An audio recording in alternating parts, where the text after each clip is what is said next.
Hi, folks, and thanks for joining us here at Some Future for episode 30.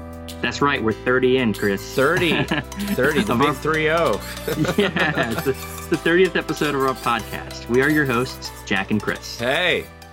What's up, man? So for today's topics we have on Present Futures, we'll be discussing the World Risk Report and the coming 5G revolution. For Weird Futures, we'll be discussing casual layer analysis. And we have another segment we wanted to create called Social Futures, where we will discuss the societal impact of a new technology, thought, or event in more detail. In Social Futures, we'll be talking about CRISPR's impact on our society. As always, we hope that you enjoy our show, and please visit our website and blog where we post our supporting materials at www.somefuture.org. Follow us on our Twitter handle @somefuture, or visit us on our Facebook page, or simply connect with us on LinkedIn or Facebook. We always welcome your engagement with questions, concerns, or ideas of things you would like to hear about on our podcast by emailing us at somefuturepodcast@gmail.com or by engaging with us on social media. Now let's see what the future has in store for us in Some Future. That's Some Future. Okay, great. For my present futures today, I'll be talking about the World Economic Forum's Global Risk Report.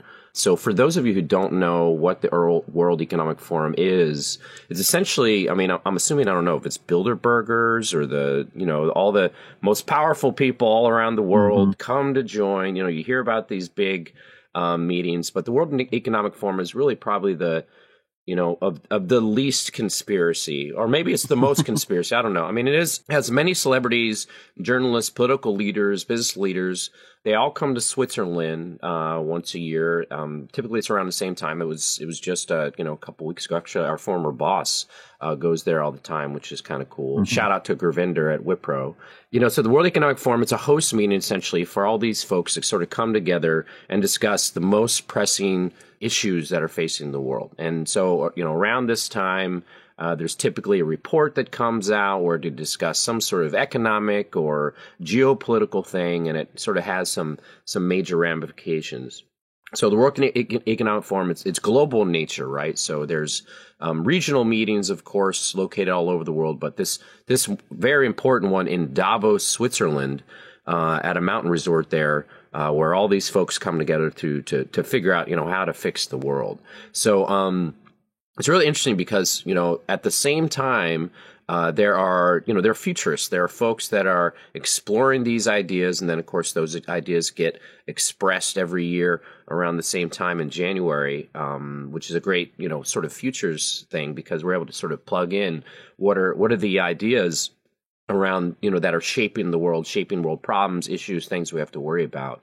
So they have this now, the 2019 Global Risk Landscape. And I don't know if you had a chance to take a look at it, Jack. I'll go through some of the risks. So, what essentially they have is they have a box very similar. On the left-hand side, they have the impact, so the size of the impact, and it's going up.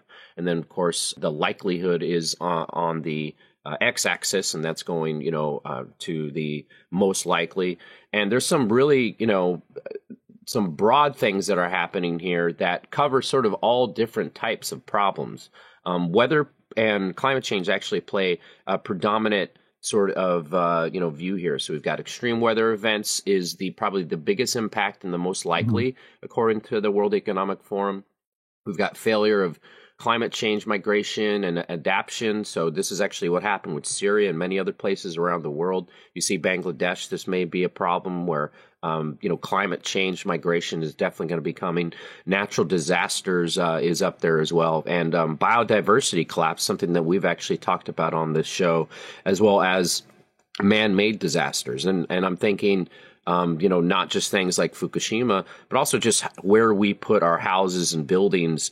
We're in Miami, we're in, the Netherlands, we're in New York City. We're building upon areas that are, very difficult for sure to have and continue. So these are real issues. There are other things besides the environmental issues. There are lots of things actually around cybersecurity. So cyber attacks are seen there as well. Critical information infrastructure breakdowns. The adverse actually consequences of technological advances. So we're thinking sort of the interconnected world webs, or just having our stuff be hacked is obviously important as well. Mm-hmm. Of course, there's all other sorts of stuff, but I kind of wanted just to explore, some of the major ones that they talked about. First, obviously, let's talk a little bit about climate change. It seemed to be the biggest in terms of the risk. They have the top 10 risk and likelihood, and three of them: extreme weather events, failure of climate change mitigation, adaptation, and major natural disasters are the top ones. But one thing they really wanted to call out in this one report was really the coastal cities, right?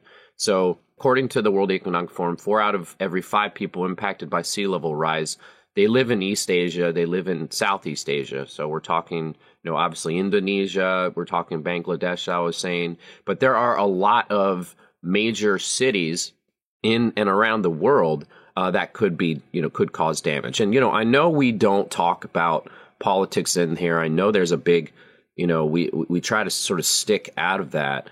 But I think one thing that's important to talk about, and I want to kind of get your view of this too, is that climate change, whether it's being created by man, whether we're in a natural cycle, whether it's a combination of the two, we don't have to figure that out. And we have scientists to figure that out.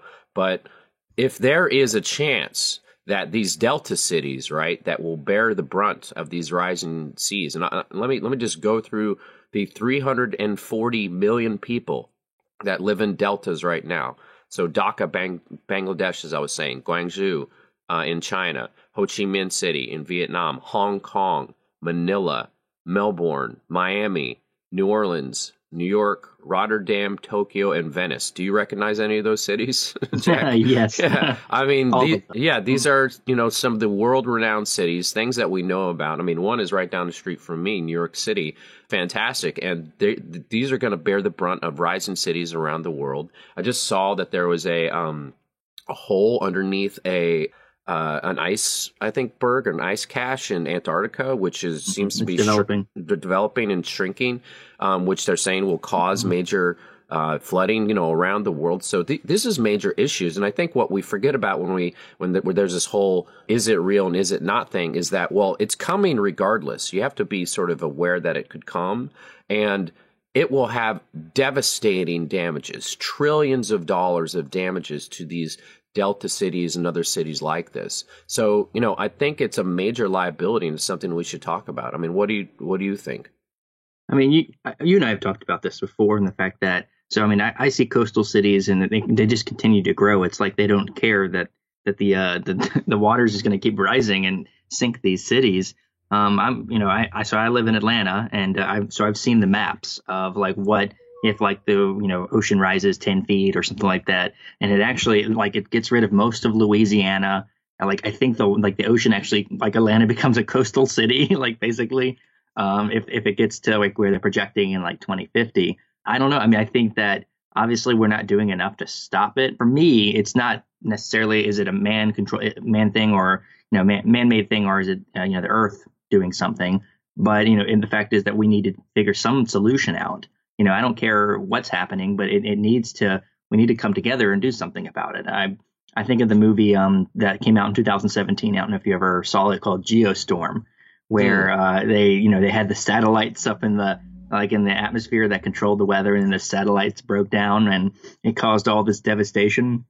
I think that I'd love to come up with a solution. I mean, obviously that's science fiction, but I'd love to come up with a solution where we can, either find some way to freeze, the Arctic ice caps again, do something, because it is going to have a huge impact on the world, and we're only getting more populated. So hopefully before that happens, we figure out a solution to our population question, and then we figure out a solution to our environmental questions. Absolutely. And I'm really glad that, WEF is taking a hard look at this. We could keep going on and on. We talk about climate change all the time. We could talk a little bit about, too, their other ideas or other problems that they saw. One was actually infrastructure.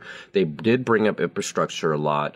They talk about it's expected we're going to spend $79 trillion by 2040 on worldwide investment in infrastructure, which is that is a gigantic figure when you really think about it. But the WEF feels that the investment in infrastructure needs to be $97 trillion. So it's a fairly large gap that we're going to need to come through. And I'm sure you understand, in the United States, We have a overall D rating, with our dams, roads, and energy scoring some of the lowest grades. In Italy, 300 of their own bridges are under the risk of collapse. There's all sorts of power plants all over Europe and South Africa that are due to sort of break down.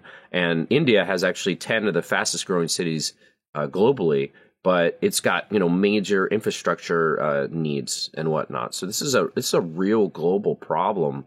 And what's also really sort of hampering it is there's a lot of sort of economic protectionism that's happening. Obviously, the tariffs that are happening in America, but really the tariffs in general, and us having to figure out how to do not only bilateral but sort of international trade is really affecting how we purchase and invest in costly items such as steel or concrete or other things that are super important in order to drive this infrastructure. So another big sort of hole to plug in. And just to round out, I just wanted to talk a little bit about just the broad ideas, right? So I was saying some of those others so the top 10, I already named the top 3. The other 4 are unemployment, structural unemployment, data fraud, data theft, failure of regional global governance and interstate conflict, extreme weather, failure of financial mechanism or institutions for major bubbles and major economies, large-scale migration, and adverse consequences and technological advances. Those are roughly the top 10 that I was talking about. In some ways, these are the things that are constantly in the headlines of the New York Times. I don't think the World Economic Forum is doing crazy futures here. I think, if anything, they're sort of taking a look at the tea leaves and seeing what's going to happen quarter to quarter, year to year. I do think, though, it's good to put this out there. I think it's important for people actually to pay attention to things like that come from the World Economic Forum or the Trilateral Commission or what have you. These are not just sort of conspiratorial places. Maybe some of that may be true, but when you get the top political leaders, the top CEOs, I saw, the CEO of Goldman Sachs there. I saw Ginni Rometty from IBM. I think Jeff Bezos was there. You see the people the movers and shakers that push the world. And I'm actually glad they're actually talking about this stuff, right? Because it's what we complain about. We complain, oh, geez, the people, the powers that be, they don't care about us. What they do seem to have the finger on the pulse for sure. They talked about automation and inequality. That was a major big thing that they discussed as well. I'm glad to see that they are looking at this. Let's see how we institute the directions in order to fix these problems. But I am glad that they not only go and have meetings and try to discuss how to fix this stuff, but in general they just put a pin in this and say, look, this is what we feel is really important in the world. This is what actually can help shape and change the world, and it's important that we understand it.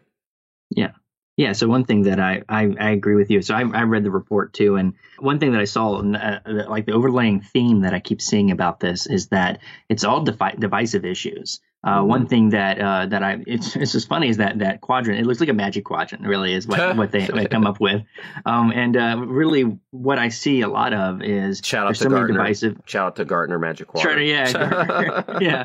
But we're analysts, so that's what we do. But so one thing that I saw was that they were talking about the proliferation of weapons and things like that. So I don't know if you heard about this, but recently the United States gave Russia a 60-day notice saying that they're out of accords with developing new missiles, because they've developed a new missile, and Russia says it can only go so far, but obviously it probably can go further than that. And that means that if we continue to fall more and more out of these global alliances, or at least agreements, then that's a huge issue too. And like what's happening with emerging economies, they don't maybe care about as much as the environment as we do, or that we want to do, maybe because the United States is still one of the largest global polluters. So that's something that I am very concerned about. And I think you're right. They talk about these things, and it's really important to do so. Hopefully they learn a lot in these meetings and take it back to their country's leaders, because their leaders are listening to them, because these are the scions of business. And it's really important to to talk about these things and find solutions. Absolutely. I completely agree. So take a look at the World Economic Forum's Global Risk Report if you can. Lots of stuff in there to dive into. Really important, just so you know how the world's going to be shaped for 2019 and beyond. Okay, Chris. So for my present futures, I wanted to talk about the really cool development that is the oldest, newest development that everyone has been talking about, and that's 5G. In late 2018, companies like Verizon and AT&T started rolling out in select areas, and they have definitely been letting us know that 5G has been coming for a number of years. Every Atlanta Chamber of Commerce event that I go to, there's Verizon and AT&T guys who are talking about how 5G is going to change everything. Jeez. Most estimates don't have 5G really being available on a wide enough basis in cities until like the early 2020s. And since the first phones to be able to handle 5G speeds aren't even in existence yet, we obviously aren't expecting a huge revolution overnight. However, I'm still really excited about 5G for a number of reasons, and I think our listeners should be too. Namely, 5G has the potential to change a lot of different aspects of our daily lives. So in 1991, 2G was created, and G just stands for generation, so it's second generation. In 2001, we had 3G, 4G we had in 2009, and 5G here in 2019. But here's the kicker. Qualcomm, the chip maker that basically produces a lot of the world's phone networking chips, that Qualcomm, their website calls 5G as transformative as the automobile and electricity. Well, that's a pretty huge statement and comes from a company that is heavily invested in the success of 5G. It really, it still doesn't really tell the average futurist what 5G can do. Yeah, it's a little, I don't know. I don't know about that, but I guess we'll see. We'll see, right? Yeah. So imagine this 5G city in the real world, when it's fully rolled out, we will enjoy internet speeds between 9 and 20 times faster than current speeds. And latency, which is the delay before fast data begins, will be 1/10 as long. What this means for the average consumer is that with the full rollout of 5G, every cell phone plan will offer cheap, truly unlimited internet access. So instead of that YouTube video that doesn't load on your phone or makes the quality less than 4K perfect, even though you have a 4K capable phone, cellular will be faster than most home internet speeds, and you'll want to do all your downloading basically on your cell phone plan.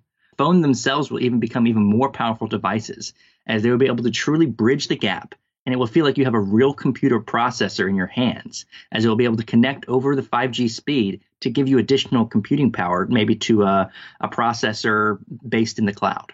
What's even cooler is that 5G protocol allows for transmission priorities. So, sorry, buddy, but the self-driving cars communicating with each other on the road will take priority over the Netflix show that you're trying to download.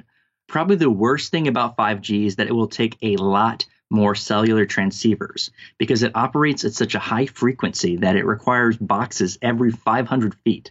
So, like I said, don't expect 5G in more rural areas anytime in the near future. But it's still, even if it's not like it is in the city, it should still bring a speed up to those areas of at least 9 times faster than what they currently have, which is pretty fast. So what does this mean for society? Besides, cooler, faster internet speeds, what can this do for us? Well, I've heard a lot of cool stuff that this actually will be able to do. So imagine this, tactile internet and movies, meaning that internet speeds are so fast you could end up not only seeing and hearing a movie, you could feel it, touch it, even taste it. So AR and VR are about to go through a major revolution. And that's, one thing that we've talked about is that they're good investments for the long-term future. The chief technology officer of Ericsson described 5G this way. This is the first time in history that the internet will be faster than your mind. So other cool technologies that 5G will enable include amazing innovations in IoT. We have talked about self-driving cars, which will make cars instantly responsive and capable of making split-second decisions using AI, which may not be located in the car even. Drones will have delays eliminated in communicating with their operators. And maybe one of the coolest applications that also has impact on health in the global community, remote surgery. So instead of a doctor having to be in a physical location, they could perform surgery from almost anywhere in the world. So I think we still need to be incredibly pessimistic about 5G. It's going to take quite a while to roll out, with some predicting it won't, become prevalent until 2022 or 2023. But we have to look at 4G, which came out in 2009. We had our first 4G phones in 2010, so the same type of thing. 5G came out in 2018. We're going to have our first phones in 2019. And then we had major developments like Uber and Snapchat several years later in 2012 and 2013. So I know you and I are optimistic about this technology, but it's going to take some time to roll out. So, Chris, tell me what you know about 5G. What excites you about it? What doesn't excite you maybe about it? Tell you the truth, I'm actually very excited about 5G. Not only through exactly what you just described, but just what it could do. I'm exceptionally interested in, obviously, the IoT aspects. I'm a big proponent of the censored world, if you will, from smart dust to automated vehicles and everything. You need very good connectivity in order to make that run. Obviously, I'm a data guy, right? I work for a data company, a data science company, so I see data and analytics as the baseline for human capability in the future. If we were able to measure it, we're able to manage it. So I'm a big fan of that. And also, just the aspects of the consumerism that we can put behind it. Obviously, when we saw the internet, there was an explosion of different types of commerce that were out there because of that connectivity. And because that connectivity would be that much tighter, I think there will be a real chance for true, economic progress. New companies, when I hear about, that new connectivity, I'm thinking of there's just going to be a grip of new companies and new sorts of technologies that are going to sprout out. And so I think, to me, that is the biggest impact, right? So beyond just downloading stuff on your phone, to me, it's the sort of ways for us to collect information with our world around us and have it be, sort of closer to us.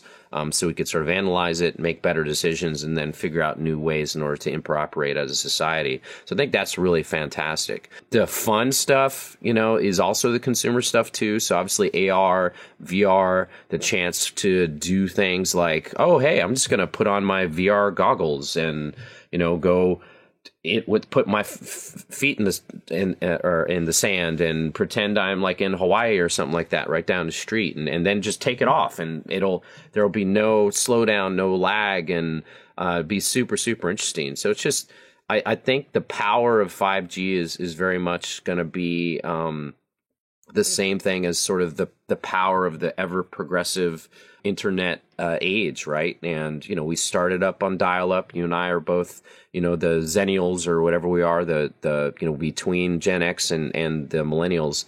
And so we remember what it was like to have dial-up and to have slow down download speeds. But I remember, we were talking with our friends, right, on AOL in the mid 90s, and that seemed like so powerful, and so crazy. And so every single iteration we're just constantly getting better. It's just the progress. It's one of those sort of future ideas where there's just a succession of progress that we do as a society.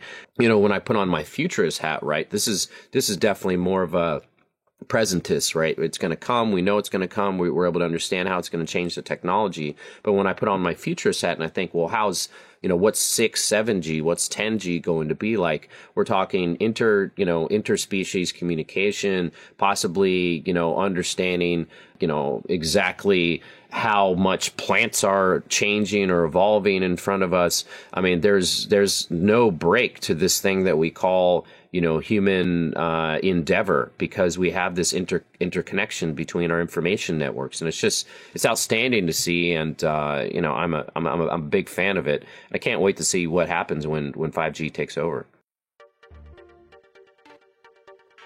Okay, for weird futures, weird futures, alternative futures. We just brought this new segment up last week. Had a fun time talking about spiral dynamics. Just to remind everybody, weird futures, alternative futures is really just an interesting way to look at the world that futurists use, right? So the world is extremely complex, and sometimes we need techniques frameworks, whatever, what have you, whatever you want to call it, in order to understand that world. So we're going to take a look at actually causal layer analysis. And it's a technique that was pioneered by actually one of our guests, the futurist legend that is Sohail Inayatullah, who's a Pakistani-Australian futures studies researcher based in Asia, but he's all over the place. And in some ways, he's just, if there's one of the, elder statesmen of futures, Sohail, you're it. And thanks so much for being one of our first guests. We really do appreciate it. So let's talk about, this technique that he, engineered, if you will. So causal layer analysis is a technique used in strategic planning and future studies to effectively, shape the future. So essentially it's a futures method where it's not just predicting that's important, but actually creating a space in order to explore, what sort of alternative futures are out there. And sort of the baseline of it is that you break up an idea, a topic, into 4 different levels. The litany, the social causes, the discourse, and the metaphor. And the reasons why you do this is that when you look at an issue like this, and by the way, we're going to go through those things. We're going to talk about those specific things, the litany, the causes, the structure, and the metaphor or myth together. So we're going to break these down and even do an example so you guys get a view of it. But I think the reason why you want to do this is that you're looking at it of a lens of a sort of a post-structural or post-structuralism as a research method. And what do I mean by post-structuralism? Well, I mean, if anybody knows their philosophy, post-structuralism was French theory that was associated with, the French theorists of the 60s, the philosophers, the Barthes, the Derrida, the Foucaults.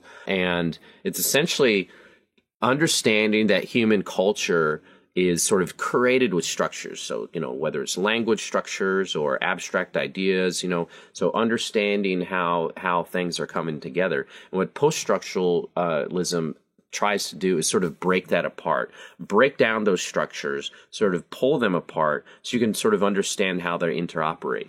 And so Sohail's work, the 4 breakdown to look at topics, it actually is extremely rich because it allows you to really take a hard look at a problem like climate change or a problem like privacy, which we're actually going to go through. So it's actually really super interesting to take a look at this stuff. So some of the benefits of CLA are, expands the range of scenarios you can do. So it allows you to sort of formulate where ideas can go. In a workshop setting, it allows you to think of different ways of interacting with folks. So you've got like many people. So because you're sort of breaking down these different subsections of topics, it allows people to sort of participate extremely well. It appeals to not only the sort of the specific, maybe technological futurist, but also maybe the poetic or artistic sort of futurist, in all of us. It layers sort of conflicts and harmony, so you can kind of see different, directions and where they may go. Of course, it moves debate and discussion beyond just superficial and goes to sort of deeper narratives. It allows for real transformative actions, because if you're able to look at something in a deep way, you can actually really figure out, where things can go. Leads to policy actions that are not just sort of easy things to choose. And then it sort of restates what the social analysis is from just the postmodern relativism to global ethics. So it's a really deep way to go out there and try to figure these things out. So one thing that's really great, and we'll put this up for our listeners, is, one of the best ways to sort of view causal layer analysis is an iceberg, right? So an iceberg, you're going to see just the tip of the problem, right? Or the cause, or whatever the heck it is, right? You're just going to see just coming over the water. And so the tip is actually what is known as the litany in causal layer analysis. So this is just the description. This is what people are seeing. These are the problems, the media spin, the opinions, all of that stuff, right? So just information. This is just scanning. As a matter of fact, present futures is very much this, right? Our discussion may be using CLA to sort of go deeper, but the problem, is just what you see in the New York Times, just what you read on, Fortune magazine or Forbes, just the information that is set out there. Well, when we go underneath the waves, that's when the problem actually gets deeper, and we start to look at the iceberg and deeper issues. So the next part of CLA is the causes, right? The system. So this is, the systems analysis, all the feedback around it, the social analysis, the policy analysis, how it all interconnects, right? So, when we start to discuss climate change, right, we're talking about, everything from automobiles to plant development, human development, sort of how it all interconnects. So, when we sort of pull down just from the sort of top view and start to figure out, well, how is it happening? The systems, systems thinking, which we've also discussed on Futures, that's pretty much that view, the systems view. Right below that in the iceberg, so we're continually go down, we're going to be looking at the worldview. So sort of the cultural view, the values behind this, the language that we use it, the dynamic memes. In some ways, spiral dynamics might be a part of this. So this is really just sort of the cultural view, that we're bringing it down to, right? The structural world discourse, right? Deep assumptions, really critical to understanding where this discourse goes. And then finally, when we get to the bottom of that iceberg, we get to the myth or metaphor. So this is really the archetype, the unconscious knowing. Like, why are we, where does this exist? What's the emotional impact of this, right? So, this is where you may see futurist science fiction movies sort of come out, or you might hear stories or just things that just resonate and don't feel good, right? You can always think, right, the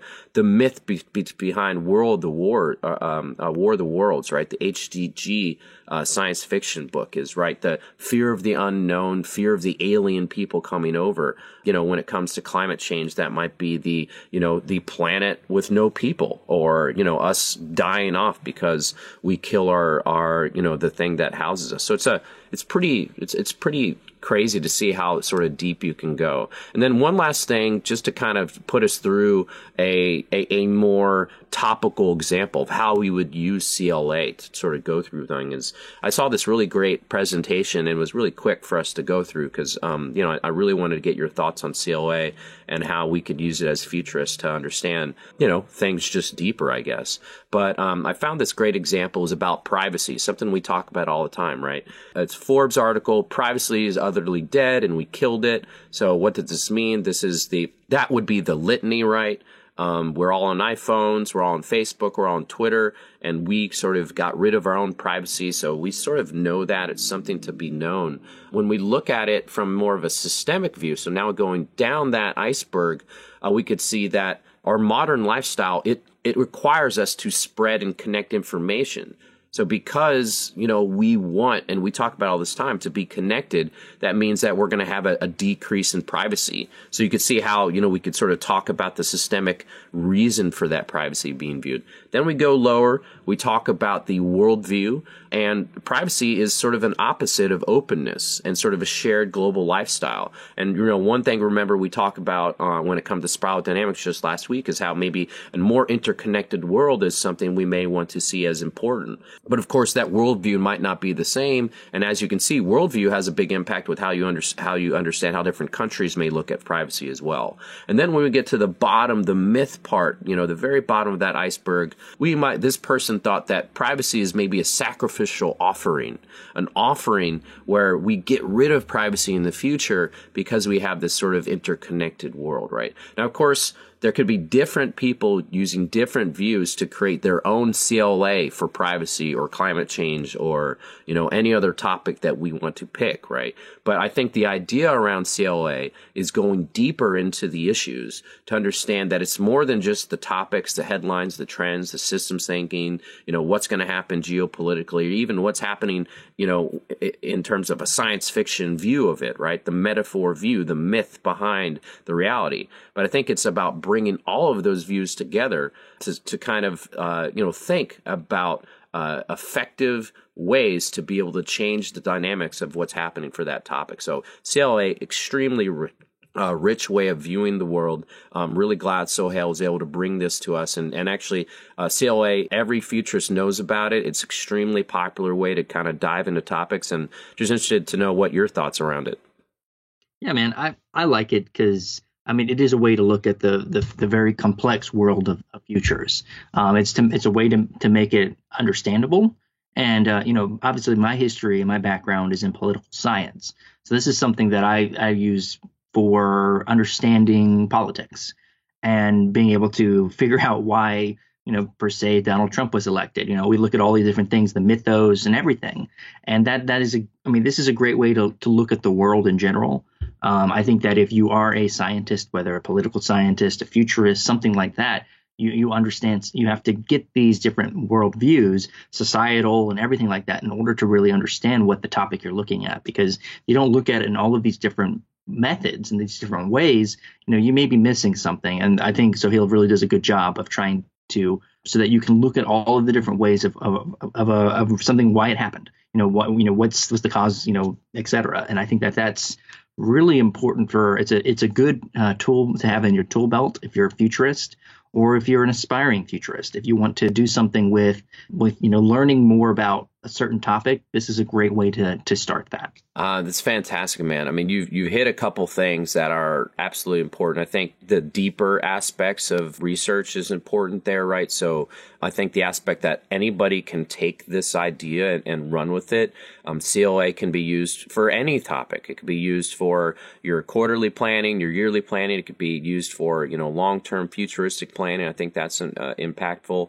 The fact that you said that it's a tool in the toolkit. You hear futurists say that a lot. Hey, I like to use systems thinking. I like to use CLA in order to get deeper. And I think the bottom line is as you said, there are multiple ways to skin a cat. There are multiple ways to look at something, right? And I think if we as a society only look at that top level, the litany, right, where the trends are happening, we might totally skip actually, the real reason why people, like you said, voted for Donald Trump, or why they ignore climate change, or why they choose to drive cars versus have autonomous cars, right? There's a reason. There's a worldview. There's a systemic approach. There is a myth and something that's embedded into us, right? They're made, in this privacy thing. Privacy is sacrificial offering to some, but to others, it is an absolute need. And matter of fact, some countries may even see that privacy is the most important thing when it comes to social freedom. And so you'll see that back and forth between it. So I think CLA is just an outstanding way to take a look at the world. And as you said, I think it should be in every futurist toolkit. All right, Chris. So instead of FizzBiz today, I really wanted to bring up a specific topic. FizzBiz. Yeah, no more FizzBiz right now. That's okay. We'll bring it back. It's all fine. FizzBiz is great. But I really wanted to focus on something, a topic we've talked about a lot, but more on the social impact of what that topic means for us in society. It's a more in-depth look at a topic that we've mentioned, like I said, quite often on our show, and I wanted to bring it up so we could discuss the deeper implications. Obviously, I know that we're a futurist podcast, so we posit on the future of technology, society, and culture already.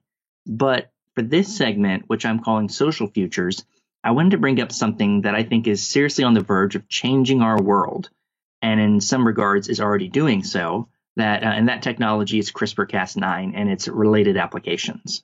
Yeah, so I know we talk about CRISPR a lot, and maybe some of our listeners are tired of us talking about CRISPR, but I don't think they realize that how big of a thing this is. What we haven't discussed on the show actually is the social implications of CRISPR and its form utilized by the Chinese scientist He Jiankui that made huge news late last year after he used CRISPR to edit the genomes of babies whose fathers were HIV positive. He did it partly because he wanted to be the first scientist to create genetically altered babies, but he also wanted to do it to create an HIV resistance in the babies born to help prevent them from developing HIV from their HIV positive parents. Now, I don't know if we've covered this enough on our show, Chris. This is an extremely dangerous and irresponsible technique, as this risks potential harm to other genes in the children, and these are risks that could even be passed on to their offspring. His work, obviously, when he made it known, was widely condemned, and rightfully so. He may even be facing the death penalty in China. And all of that is to say that, yes, we are close to editing the DNA of embryos for rare genetic diseases that can't be addressed in any other way. Yet we are still a long way off of making designer babies. So this does bring up the question, what happens when we can make designer babies? What is CRISPR being used for now? As for a look at what society has told us about the negative connotations of designing children and what that would do to society, you and I can have a little bit of fun with this, Chris, as we can look back at popular culture and the original television show of Star Trek, who in the 1967 episode Space Seed introduced a genetically engineered human, Khan, who had super intelligence and strength. In this episode, they stated that there was an oligarchy of super intelligent, super strong, genetically altered humans, and they actually put it in the 1990s, so it was kind of funny, who ruled the planet and who were overthrown by the average Joe human. What this teaches us is that society would never be the same if we were able to engineer super babies. We have to look at it, who would have this technology first, and we have to wonder if it would be those who could afford it first, obviously. I mean, just imagine the issues that this could bring into our already fragmented society where we believe that everyone is born equal, but with this technology, would that idea change? I mean, think about it this way. Harvard College only has a certain amount of possible seats in their incoming class. What if the super wealthy, who already have a significant presence in one of our most prestigious universities, were full of these super rich, super smart children? Or think of it this way. What if one of these children were a football player or a track athlete or something like that? How could you tell just by looking at them? Would they be banned from normal people's sports? I mean, should they? Now, for what I consider a potential positive, what if we granted parents the possibility of changing the race of their child? Could that be what some would call the great equalizer? You can have maybe have a child that has the ability to change the color of their skin, like a chameleon, so that then you don't really know what race somebody is. Now, like I mentioned, I want to be positive in this segment, Chris. So I got to get my pessimism out of the way first. So instead, imagine this: what if you could create a child who is extremely bright and not just available for the ultra wealthy, but who's also extremely healthy, who is strong, can regrow limbs just like a salamander can? In fact, salamanders have been known to regrow parts of their brains. So imagine that. What if we could incorporate the same healing possibilities and genetics that other animals have, like cats, that prevent them from feeling the effects of osteoporosis? What if you could prevent serious diseases that are genetically inherited from and being passed on to children? Well, this is actually something scientists are working on and are allowed to be working on with the general consensus of the world's scientific community. And they're having some success. Even though we're a long way off from making those super strong, super smart, genetically altered human beings, we may see these types of things in our lifetimes, Chris. And it makes me wonder if we have the ability to become obsolete, you and I, when Humans 2.0 get rolled out. So finally, I wanted to end this segment, and I'm going to give you a second to talk about this too, Chris, because I know you've got a lot you want to talk about this. But I wanted to talk about societal impacts that CRISPR has on the world around us. Mainly things like what the Chinese are working on. So they're working on genetically modified plants and animals to create things like larger cows that produce more meat, disease-resistant, healthier animals, so maybe no more mad cow disease. And like the news that actually came out yesterday, scientists have used CRISPR to eliminate a virus that integrated itself into the DNA of banana trees and was spreading across the world's banana crops and killing entire plantations worth of the food that exists as a staple for a lot of tropical countries around the world. So Lena Tripathi was the person who not only edited the DNA of the banana to remove this virus from its DNA, but she also used CRISPR to make the plant resistant to viruses in the future. Now, what that's going to mean for future generations of the plant, I have no idea. But I'm fine with them doing that on a plant to be able to see what will happen. So, I mean, Chris, what else do you think CRISPR has the power to do when it comes to our society? What societal impacts do you see in this? I mean, I see a lot of, obviously a lot of positive, right? Because of the chance to be able to, eradicate diseases and, things along those lines, right? So keeping people alive, everybody wants to have their family members alive. their dogs alive, right? All sorts of animals alive. I think, of course, where it gets nefarious is, well, if you're able to keep people alive, what else are you going to be able to have them do? And like you said, right, does it mean blue skin? Does it mean jumping higher? Does it mean gills or something like that? I mean, what glow in the dark people? I mean, there is a chance, right? I mean, I think one futurist I remember when I first started getting into futures, and the artist was going to be somebody who's going to be genetic engineering to change themselves and change people around them. And I could foresee that happening, right? And maybe that's not necessarily a bad thing, right? Glow in the dark people isn't necessarily a bad thing, but also, growing super soldiers or creating, people that are smarter than other ones. And there's a cost to this sort of work, right? And I could just assume that the haves and the have-nots, this will be the same sort of issues where similar, I think there was that movie, District 9, or no, it was the one with Matt Damon. It was the people who are rich have the ability to sort of restore themselves versus the people that are on the ground, and they're the one living with disease and famine and whatnot. So this is real. I think we have to think about how we're going to use it, how we're going to regulate it as always. And I think we're probably already behind on that. And I was just listening to Joe Rogan's podcast. He had David Sinclair on there, who's a geneticist. He works at the Harvard genetics lab there. And, he was saying, he wasn't going to name names, but he's like, this is already happening. There's a strong chance that, there are nefarious actors out there that are using CRISPR-Cas9 to do things that, they won't tell us about. And I think that's, the government stuff. And, whether it's Olympic athletes, whether it's, the people that are engineering the latest and greatest artificial intelligence algorithms, or they're participating in the upper levels of finance, being intelligent, being connected, being physically able, having truly superhuman abilities is really, it's the X-Men come to life. And I think we have to pay close attention to technology before it gets away from us. And so we have to put on regulations, almost like nuclear weaponry, where we have, international inspections made up of independent verifiers who are ensuring that we're doing this work properly and it's not being put into nefarious ways. So obviously, I'm all about the positive stuff, right? I'm the optimist, right, of the show, but we have to watch how we use this technology, because this technology has the ability to be just as dangerous as a nuclear weapon. And so I think we need to keep the same sort of guardrails around it, so we ensure that it doesn't go in a bad way.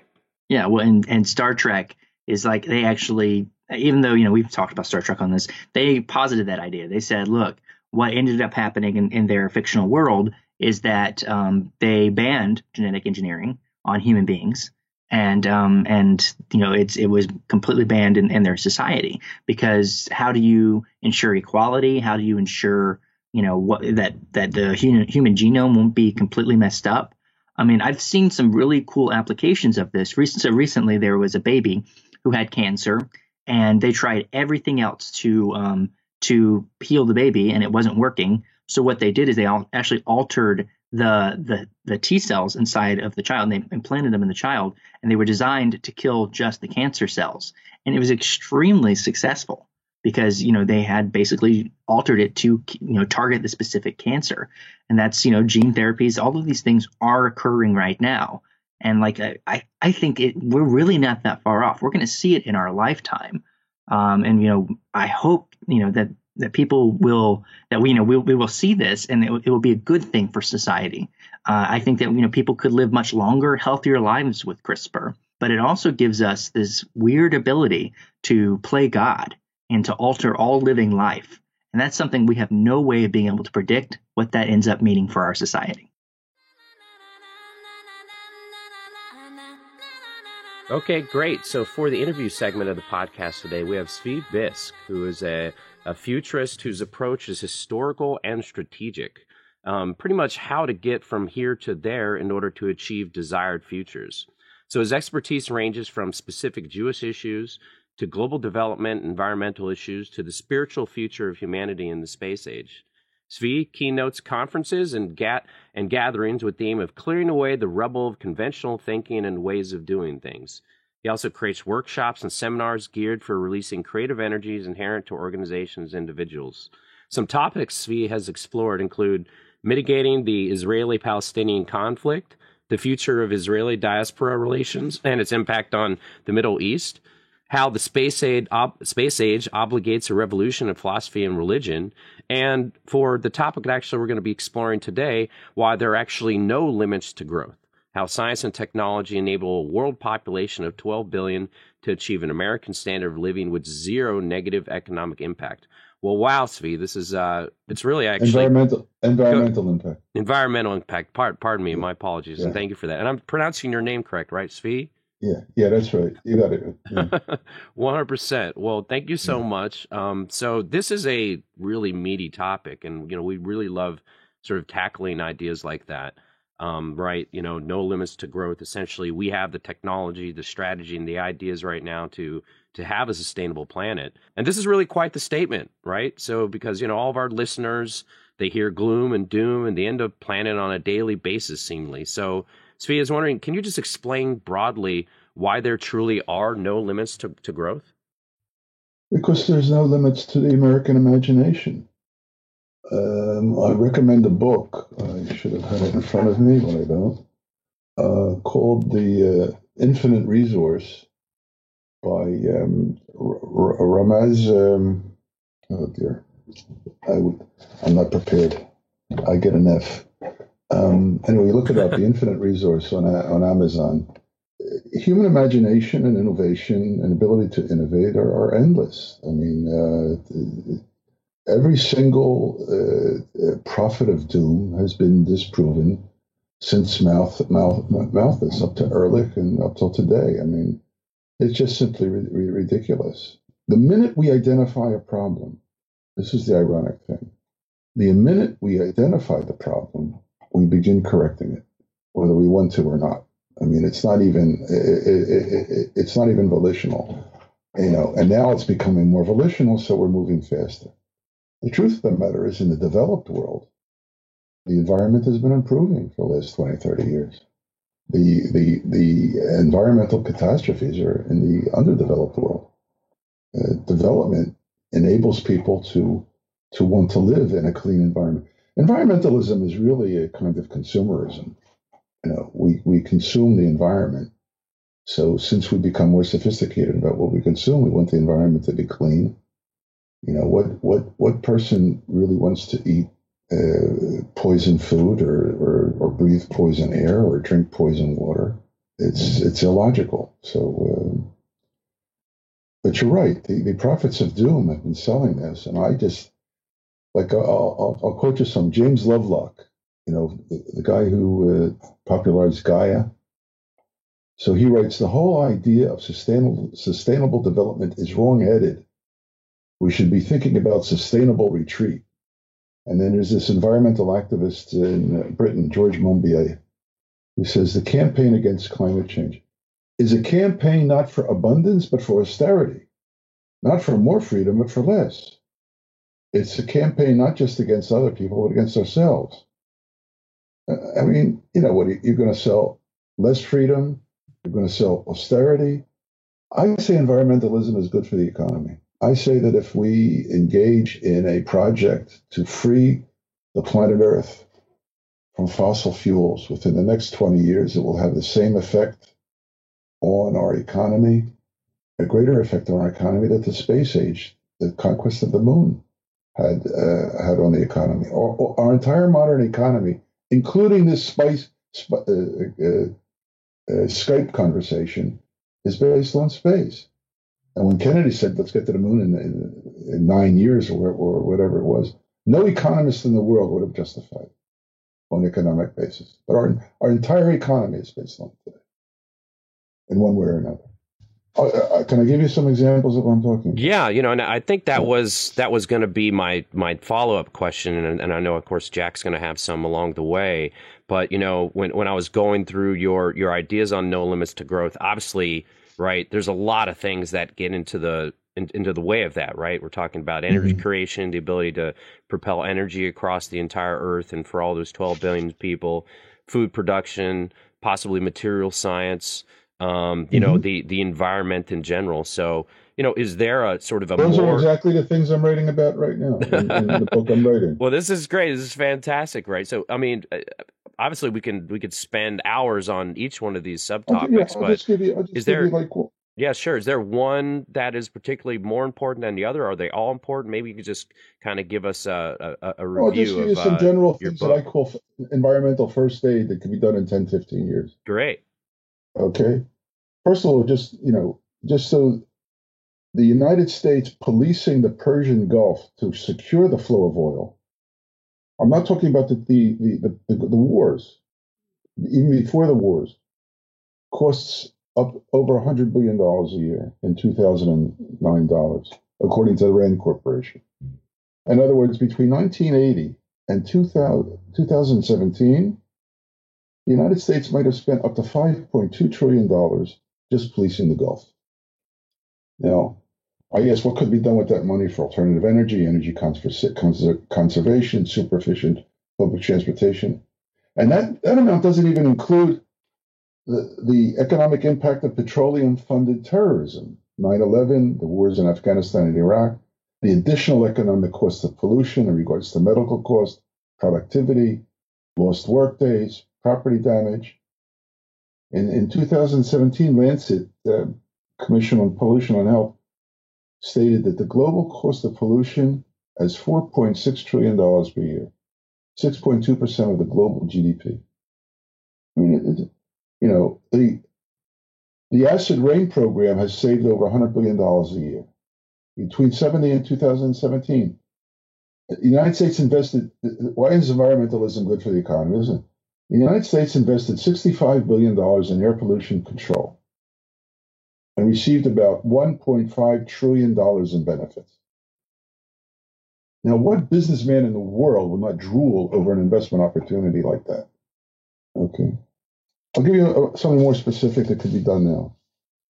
Buildings in the United States and the European Union, and we'll talk about the developed world because that's the responsibility of the developed world. Buildings are responsible for 40% of total energy consumption and almost 40% of human CO2 emissions.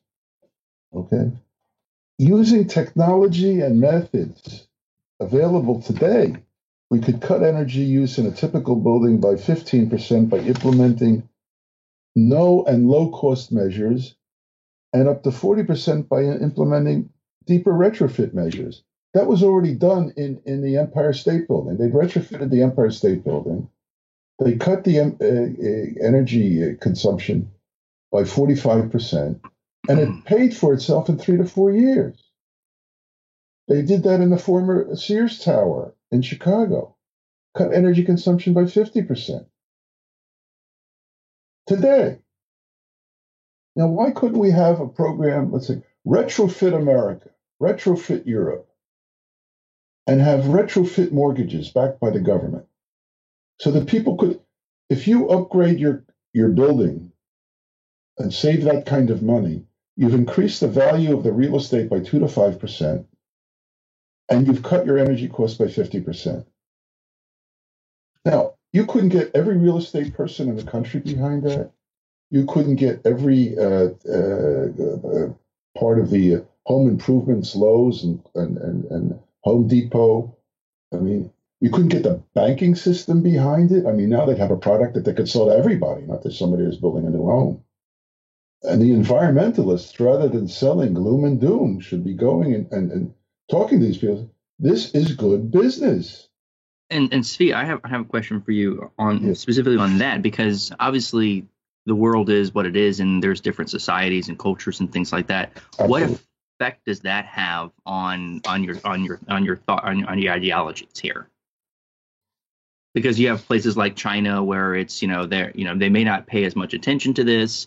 I mean, what do you think that the world can come together to work on this? I mean, one thing that they mention often is that, and you said that, if everyone in the world had an American style of living, that's so much more meat being produced because Americans have a really meat heavy diet. All of these things would contribute to this overall climate change, which everyone is saying. So, I mean, do you think that's not an issue? Yes, but you can't. you always need an example. you know, 400 years ago, there was two countries in the world that had even a inkling of constitutionalism, Holland and England. And now it's the standard by which we judge the world, even those countries that are unconstitutional, anti-constitutionalist. The Industrial Revolution was really started in Scotland, not even in England. But 1.5 million people in some rocky place up in the middle of nowhere. The Renaissance was started in northern Italy, where there were like 3 million people there. I mean, stuff has to start someplace. And once it starts, then it creates a competitive situation. Now, you talked about China. The Chinese are really cracking down on pollution now. They've realized that, wow, okay, we had to develop from nothing and we could screw up everything. Now we got to clean things up. I could argue it from a humane point of view for, let's love nature and hug a tree. I prefer arguing it by pure economics because people understand economics. And when you realize that it costs money, damage to property, damage to health, and it weighs on your ability to function. And when you reach a certain standard of living, I read somewhere that 500,000 middle-class Chinese are emigrating from China every year. You can see that. And why? They want to live in a higher quality environment. I mean, not just physical environment, like environmentalism, but, better schools, better housing, and they reach a certain standard. Now, if China wants to stop its brain drain, it's going to have to, accommodate itself to this.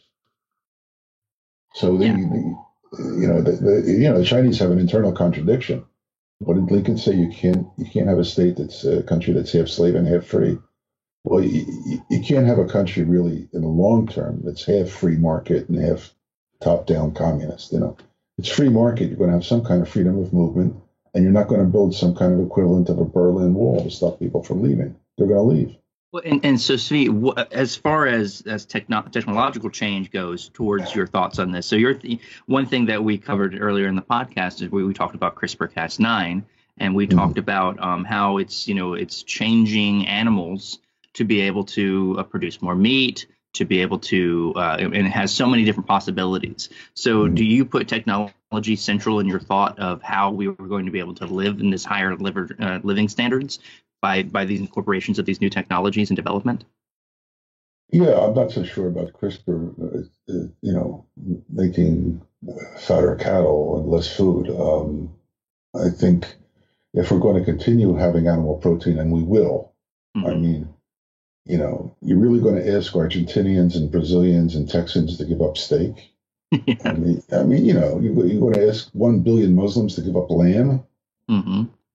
I mean, give me a break. These are the kinds of, I call them the silly self-indulgences of self-reverential and self-righteous environmentalists. Oh, well, I don't eat meat. I'm superior to you. Well, Hitler didn't eat meat either. So, give me a break. But there's a different way.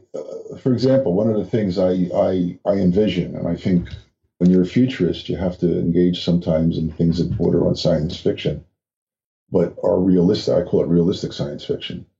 The whole movement around the world now to urban vertical agriculture and growing food in the cities. Yeah. And enabling farmland to rewild. I think that's gaining, and it's starting in places that need it. For example, Singapore, which is twice as densely populated as the Gaza Strip, has an ambition to grow 80% of its fruit and vegetables. Hong Kong, which is the most densely populated city in the world, already grows 40% of its vegetables within city limits. Mm-hmm. I mean, and there's so much more that can be done. Now, there's a lot of waste involved in that, all the stalks and leaves and everything. Oh, yeah. Now, there's no reason why pigs and goats can't be like on the bottom floor of these things, and you just dump the stuff down and they eat it. That's your animal. So you don't need these tremendous granaries that just wipe out diversity and everything else. People don't realize it. Goat meat is the most widely eaten meat in the world, not in terms of volume, not in terms of volume, but in terms of the numbers of people that accept it as an acceptable animal protein. I didn't know that either. I've once eaten goat. I hitchhiked through the Middle East before I came to Israel, and it's not bad. You can live on it. Yeah. And but look, the present paradigm is definitely unsustainable. Mm-hmm. I mean, it's unsustainable at a catastrophic level. But who says we can't change the paradigm? Who says we're not changing the paradigm? Look what's happening with millennials. The automobile industry is really scared to death. Millennials don't want to buy cars. Mm-hmm. They don't even want to buy houses. They want to rent. Mm-hmm. They don't want to live in the suburbs. They want to live close to work. They don't want to waste time. There's a cultural revolution going on, and why not ride the back of it? I'm actually one of those millennials myself. I live in an area where I enjoy walking around. Of course, I live next to New York City, and lots of millennials are moving to these cities. And I think this is actually a perfect segue into my next question that I wanted to ask around how these sustainable populations could really work, right? So we're talking about 12 billion or more. Obviously we're sort of in the era of these mega cities, right? So, we're talking Tokyo, we're talking, Karachi, New York City, Los Angeles, these sort of mega cities all over the world. And, when I think of like sustainable, huge populations, I think of, maybe Trantor from the Asimov Foundation fame, or Coruscant from Star Wars, which I think they said has a population of 2 trillion, which is completely fascinating when you think about this. But have you yourself thought about how these cities sustain yourselves? And obviously we were just talking about, how millennials are sort of changing the paradigm for sure. But is there even thoughts on how truly big the earth can get, and maybe how cities can be a part of those thoughts? Okay, if you had asked me this question when I was younger, I would have presumed to give you an answer. But now that I'm older, I have more trust in people doing, let me put it this way. There's really exciting things happening in the United States at the municipal level and some state levels. I mean, we all know that the national government is in the toilet, right? I mean, the cities are beginning to treat themselves as sort of city-states, like the Renaissance Italy, I think every city will come up with different solutions, and then other cities will copy their solutions, and there will be a tremendous communication, a tremendous dialectic between these municipalities. We ourselves individually don't have to imagine everything specifically. But if you think in broad terms, there is no reason, for example, why New York City could not be self-sustainable in food. I read somewhere, I have to find a quote too, because I'm using it in my book that I'm writing now, that the entire population of the planet Earth could live in the state of Texas quite comfortably. Okay? In other words, the way we live is inefficient. Yeah. No. Environmentalism is efficiency. Yeah, absolutely. You know how much food we waste from farm to fork? Yeah, quite a lot. 50%. Sure. 40 to 50% in the developed world, and up to 80% in the undeveloped world. Mm-hmm. You get between 9 and 20% that doesn't get used in the fields. And I'm not even talking about the stalks and the roots and everything that could be feed. That's just, forget that. And then you get the transportation, which lose. Not only do you lose food, you're losing nutrient value. And then it gets to the stores, and because everybody likes really beautiful fruit, they throw away half of it anyway. And then it gets to the home. I mean, I've become allergic to throwing away food, I'm waiting for Dyson to apply his brilliance, not only to vacuum cleaners, but to invent a new refrigerator. The design hasn't changed. Yeah. And all of a sudden you bend down, you say, oh, in the back, I forgot I bought that. Oh, it's rotten already. Got to throw it away. How much food do we throw away? Think about it. No, it's absolutely. One thing that they're By starting. the way, that's 20% of the petroleum is by farms. Yep. Yeah, and that. Pesticides and herbicides, Mm-hmm. all the other crap, and the whole diesel thing, and running tractors and shit. All stuff like that. Mm-hmm. Well, and that's one thing that's interesting too, is that with these urban farms, they don't need to use those herbicides and pesticides. Absolutely, I call them quasi-organic because they don't claim to be organic. Yes. But they're really more organic than organic. Organic farming is bad for the environment. Absolutely. It consumes much more land. Mm-hmm. They have to plow much more, which causes much more suffering to animals that live under. I mean, it's less efficient. Have you ever seen a field that's being plowed? You see the birds just flying the plow, eating all the pieces of animals the plow is cut up.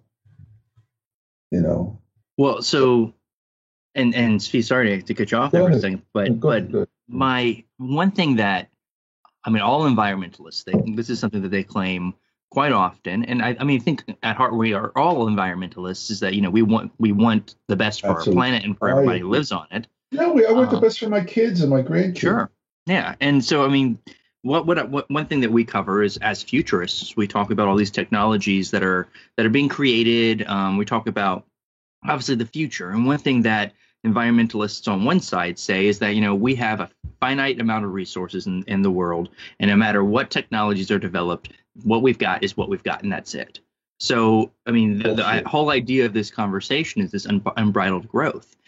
Do you agree with that sentiment? Or some people say we're stuck on the No, because you assume that the resources that you're using today are going to be the resources you're using in the future.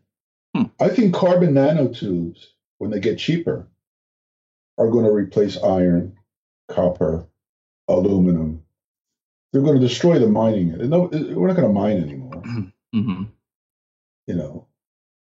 And the amount of we can produce out of a very minimum amount of hydrocarbons is huge. I'm not even talking about mining the asteroid belt, right? Which I think is far-fetched because it's too expensive. Yes. But I'll give you an example. I'll ask you a question. Mm-hmm. The Washington Monument, it's capped by a medal to honor the greatest American, George Washington.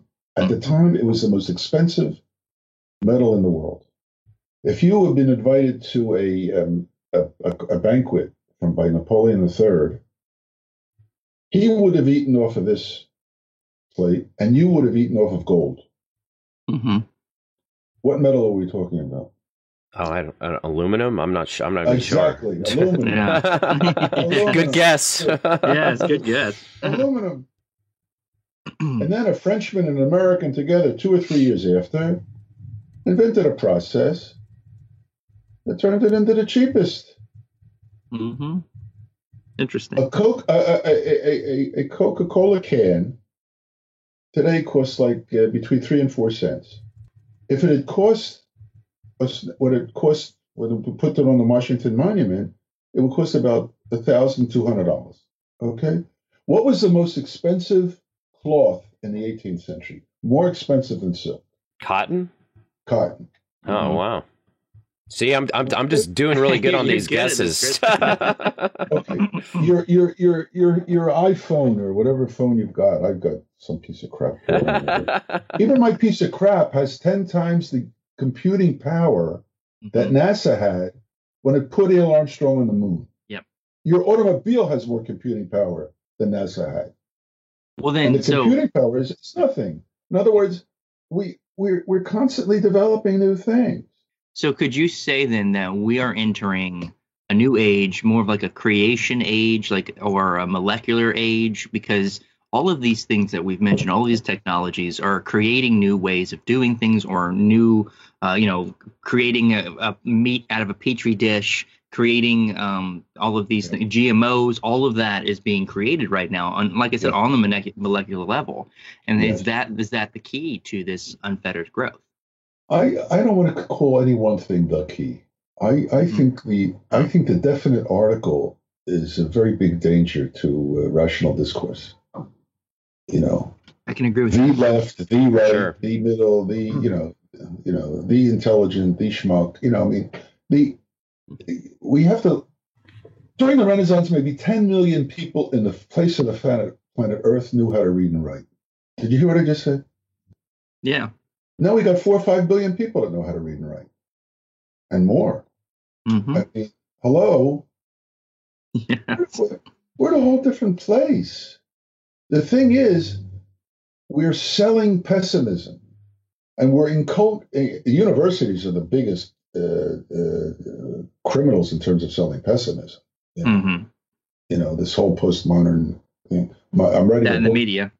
Yeah. Well, the media, because the media wants to appear sophisticated. And to appear sophisticated, it's much easier to appear sophisticated when you're pessimistic than when you're optimistic. Because when you're optimistic, you look like you're naive. Mm-hmm. When I talk to people, oh, you're naive. I mean, I don't even answer that anymore. Okay, I'm naive.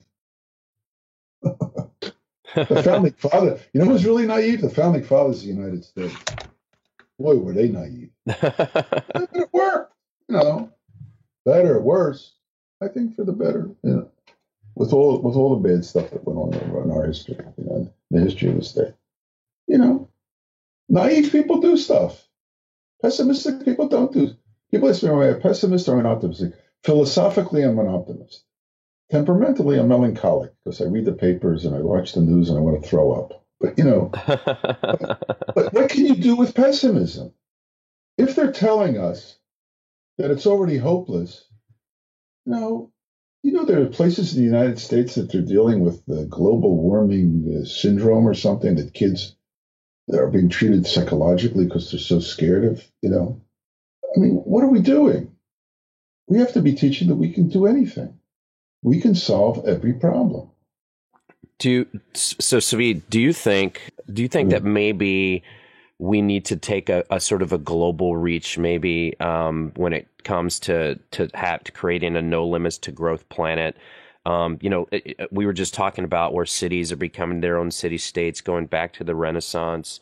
We're subdivided by these very specific countries, and we all have, sort of varying degrees of both economic and environmental and legal things that are embedded in not only our constitutions, but our economies, and we're warring against each other. And is it possible even to create a sustainable planet that doesn't, interoperate amongst themselves? And keep in mind, right, it's not only the doom and gloom media that allows us to not perhaps, reach for the stars and come together as a planet, but also there are warring groups out there, whether it's economic groups, whether it is, regional actors, whether it's a good point. So is there, do we need to come together as a planet in order to create sort of a US based almost constitution for the planet to create a sustainable Earth to no limits? No, because I'm by my nature a federalist. I don't want a world government. Right. I want world governance. That's different. We have a global system. Communications, economically. In the 30s, in the Great Depression, America's foreign trade was only 5% of its GDP. Now it's between 40 and 50% of its GDP. Imports and exports, both. And the smaller countries have a higher percentage. Like Holland or whatever, it's like 70%. Israel's totally dependent on world trade.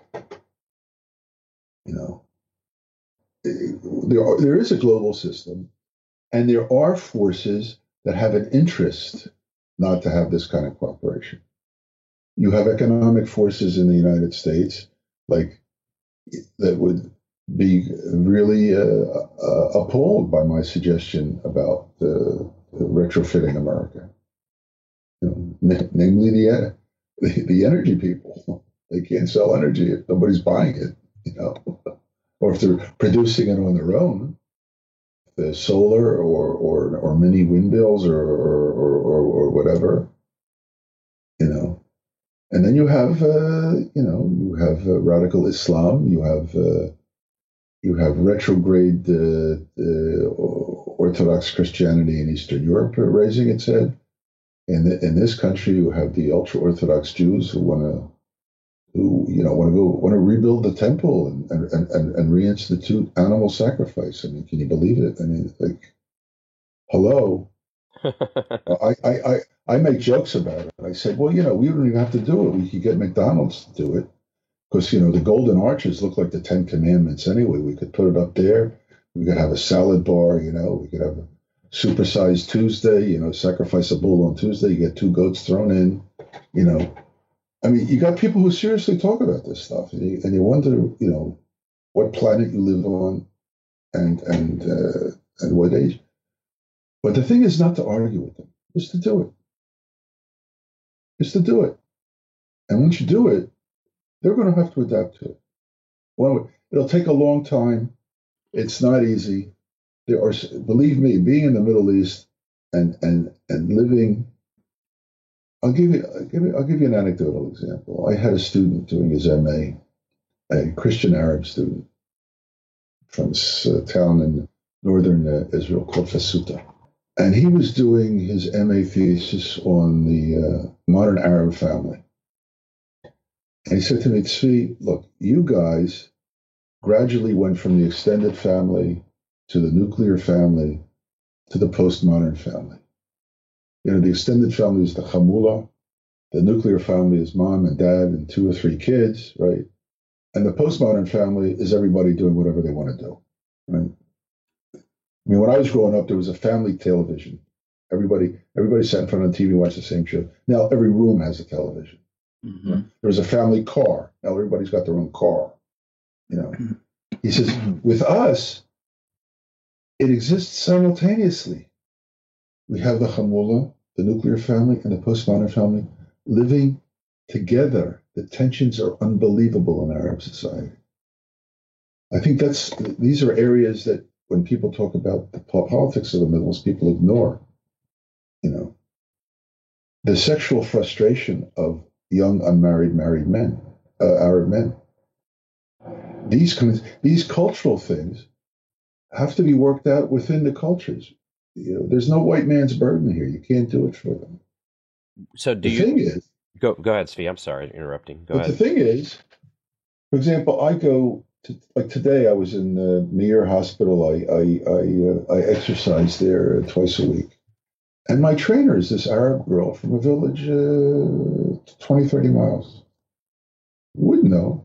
Now, 3 years, 3 or 4 decades ago, she wouldn't be showing up with her hair uncovered and wearing tights and touching men because she has to put equipment on them to see if their hearts are working and everything.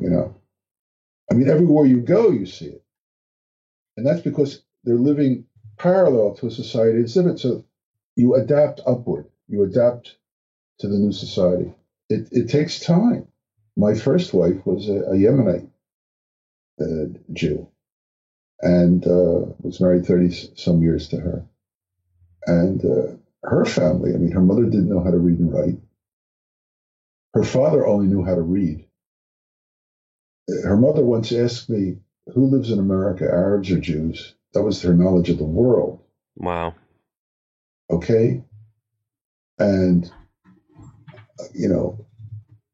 now, my ex-wife, got to a certain level, but our kids are, my oldest daughter is a technical writer for HP. My second daughter works for an international Congress company, the convention company. My son is a mechanical engineer. He was working for Intel, now he's working for Ormat in geothermal energy. And their cousins are all the same.